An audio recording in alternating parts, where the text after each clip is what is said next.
Hey boys and girls, I'm Nick. I'm Tim. And today we're going to have a fun little comparison test between three lovelies. On my lap at the moment is a vintage V100 AFD Paradise. On Tim's lap is a Harley Benton SC550 in the Faded Tobacco with the new Rosacer fretboard. And last but definitely not least, the Bad Cat Unicorn in a very neat, flamey kind of same vein here. So basically you have Les Paul copy, Les Paul style, single cut, solid body, set neck guitars, all with basically your 2 humbucker, 2 volume, 2 tone, vintage style tuners, and your humbuckery goodness. So yeah, take a look though. I mean, you can't go wrong with this threesome from a look perspective. Lots of lovely striping going on. Yeah, you definitely, Slash would feel at home, all of which have, or 2 of which have zebra humbuckers. One has got the chrome covers. So the interesting thing is the vintage is very, very, very often compared to the SC550s. We'll return to the Unicorn in a sec. Don't get me wrong, it's not going to get forgotten here. But these 2 guitars, if you put that on your left, your right, and you put it on my lap, very, very, very similar shapes. I think we looked before, and the vintage has a slightly more pointy cutaway, where the Harley Benton's got a rounded one. The vintage has a little bit more neck angle to where the headstock meets the top of the neck versus the Benton, which is a little bit flatter. You can kind of see there from an angle, just a little bit greater angle. Very similar headstocks. Benton's is just a little bit smaller. This guy has Wilkinson Deluxe tuners. That has no-name ones that kind of feel like crap. They tune, they tune, but they're very just cheap, plasticky kind of knobs, The right? pegs themselves are they just scream plastic. Are they unlabeled or are they labeled as... They are unlabeled. All right, gotcha. So both these come out of Chinese factories, and so Instead does... of looking like perloid or ivory, they just look plastic. They said, we're going to go white on this one. And then these actually have, we're going to talk tuners, vintage style, unlabeled, very greeny, vintagey looking things, but feel very well and seem to keep tuned pretty darn well. So anyway, people wanted to really know about how these 2 guitars compare to each other, and we're going to bring in the Bad Cat as the interloper, the third in. In any threesome, one person always gets slightly less attention. We'll try not to have that be the Bad Cat, but you never know how these things go. Life's wisdom and words. Moving on, anyway. So we'll go specs by specs as we go through each one, and then we're going to have Tim will kind of cycle through playing each of them. I may add a little bit of gumption in there too. Vintage V100, the cool thing about this, first off, everybody wanted me to do a review to get one of these. They're a little hard to get in the States. As I say, they all have 24 3/4 inch scale. They all have, this one has a rosewood fretboard, as does the Bad Cat. The SC550 is one of those Rosacer roasted ones. The CITES, whatever you're going to call the rosewood regulations, have caused a lot of problems for people. But the cool thing about this bad boy is it's a 1-piece neck. It's a 2-piece center seam mahogany body, and it's a very nice translucent amber top with the 2 zebra humbuckers. Looking at the hardware, it's Wilkinson pickups. They're really hot, so if you were thinking this is going to be like your perfect Slash knockoff, Slash has Alnico 2s, and he's actually more of a mellow pickup. These bad boys I had to really lower down because they spank. But the hardware is very nice quality. You don't see any pitting in the chrome. The knobs are nice. The action's really kind of good. Everything fits and works like it should.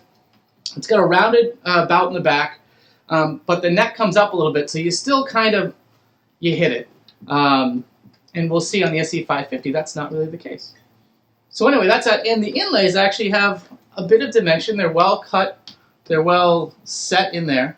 And it has almost like a vestigial organ of the Bell truss rod cover. So that's this one. If we look at the SC550, it's pretty much the same thing. I'd say the hardware is about on par, right? This bridge, both these bridge has the retaining wire, which some people really hate. I really don't care much either way. The knobs are a very similar set of knobs, if not the same company. Actually, no, these are the clear top. These are chrome top. Wilkinson covered humbuckers. Rosacer neck. Now, Tim, what do you think of the Rosacer, which is like the roasted maple?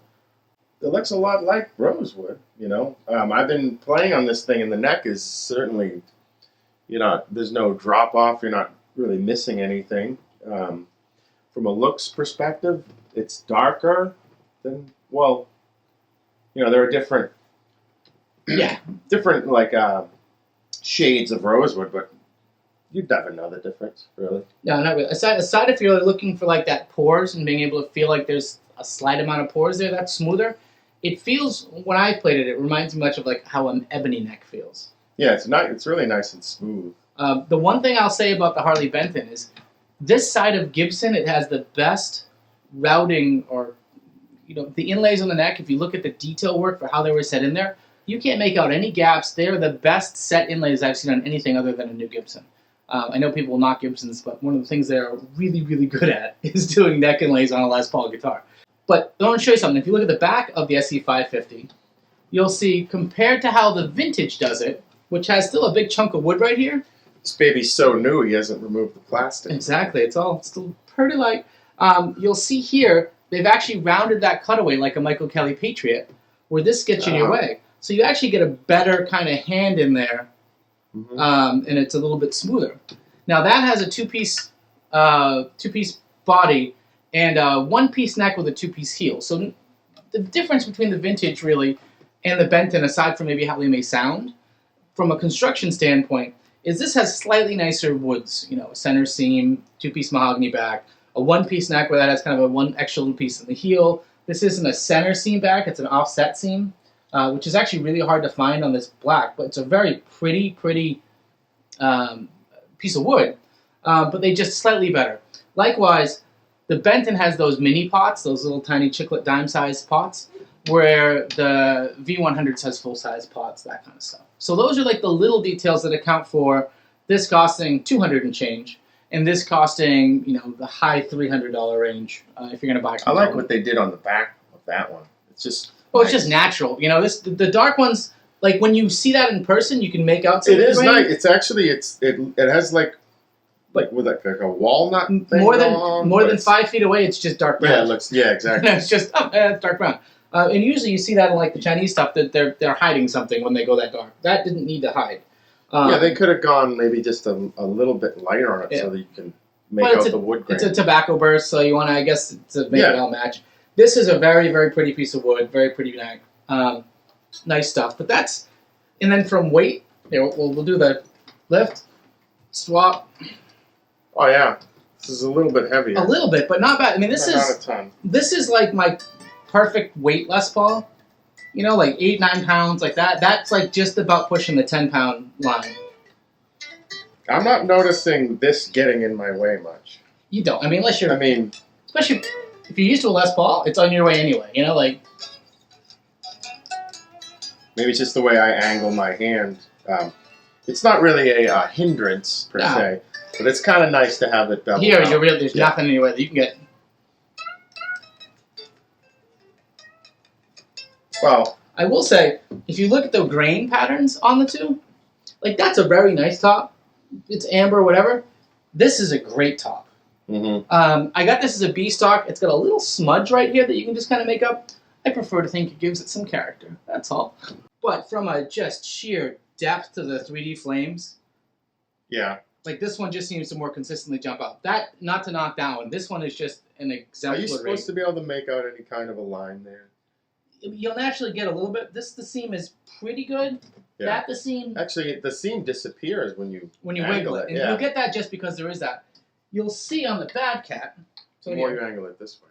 So what I'll do now is to show, which is a perfect illustration. On the Bad Cat, you can actually see the top on this is actually really good, but they've dyed it darker to kind of bring out the flames and make it more of like a Joe Perry Boneyard or some of the Slash ones. But if you look at the seam there, it's a little sloppier. Yeah. And that's how a lot of times when certain Chinese guitars, certain factories, the seam isn't quite as good, or you'll get some edgy stuff where it doesn't quite line up perfectly. It's still not bad by any means. Now, if you look at this one, so we've gone to that one. The Bad Cat is at a slight disadvantage because it's completely no-name in all of its hardware. So it's unknown humbucking pickups in it. Has actually very nice knobs to it, though. They're different than each of the other knobs. Actually, they're very close to the knobs that Yeah. are not. Very, very close. But nicely done. A lot of times, the inexpensive Chinese guitars, the knobs are always these crappy ambery orange crap things. I've often wondered, tonally, does an uncovered humbucker really sound any different than one with a chrome cover? People have argued for a long time that it opens up Yeah. the humbucker a little bit. I've never done the. It's a great idea for a comparison test Yeah. to try and cover and uncover one. I think from a marketing standpoint, it seems that uncovered is more like rock, Yeah. And those are supposed to be smoother. Well, and you're seeing things like on the Chapman guitars and other ones where they're like, they don't even want the wings. They want to mount the humbucker, no cover, right to the wood. Zzz, Yeah. kind of like how a tele pickup mounts. Zzz. And I think they're like, that way you get all the vibrations through the body. There's no extra metal there. It's just minimalist. I really don't know. Like, it's one of those things still kind of figuring I out. kind of like the covers. Depends on the guitar. Like on the vintage burst, Again, it looks me great. being the classic man and all. Yeah. Not to say that uncovered is bad. Listen to you walk into anywhere and you're gonna bust out one of these guitars. Someone's gonna ask you to play "Sweet Child of Mine" Yeah. or "Welcome to the Jungle" or pick another Slash tune, just because they are a little bit bordering on the cliche. Yeah. Both of these. That is, I mean, really designed to be a Slash knockoff. This is implied a Slash or a Joe Perry Boneyard.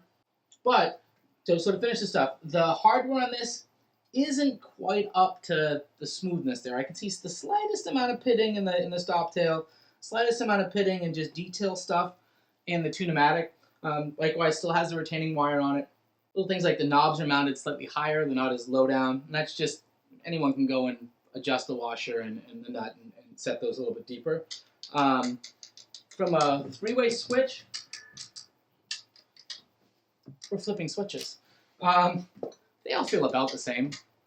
This one, Yeah, I mean, it's not a whole lot different there. Plastics, none of them are the horrendously awful Chibson-y junk. They're all pretty good. The nice thing about the Benton, three-ways are always a hard time. Once again, one always gets left behind for a minute.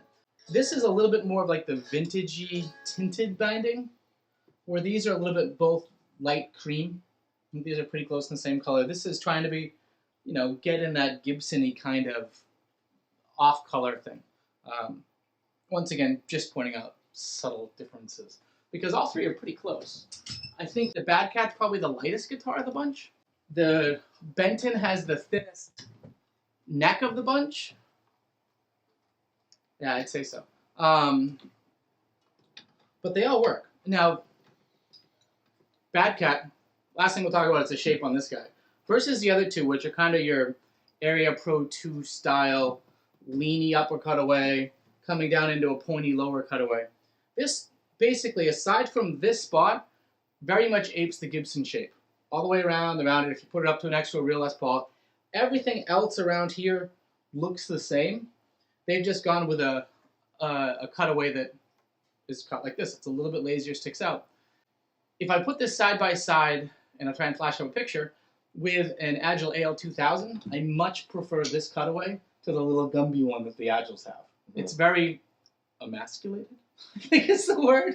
well, it's good upper fret access. You get up here too, it gives you the Les Paul thing, but even if you put it next to a real Les Paul shape, which for the moment we'll use Harley Benton as a... now. Oh my Oh goodness. God, this is just crazy. Someone's getting charged a lot extra. No, we're just kidding. You can see that it doesn't look horrendous next to a real Les Paul shape, which the Harley Benton SE450 Plus is sitting in for right now.